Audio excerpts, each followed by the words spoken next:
తండ్రి లేని వారినైనను విధవరాండ్రనైనను బాధింపకుడి. ఇర్మియా 22:3.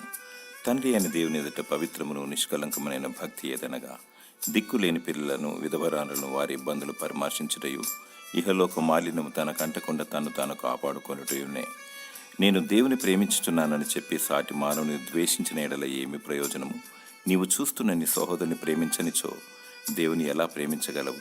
విధవరాండ్రను దిక్కులేని పిల్లలను ప్రేమించాలి, పరామర్శించాలి మరియు వారి అక్కర్లను తీర్చాలి. దేవుని ప్రేమించు, మానవుని కూడా ప్రేమించు.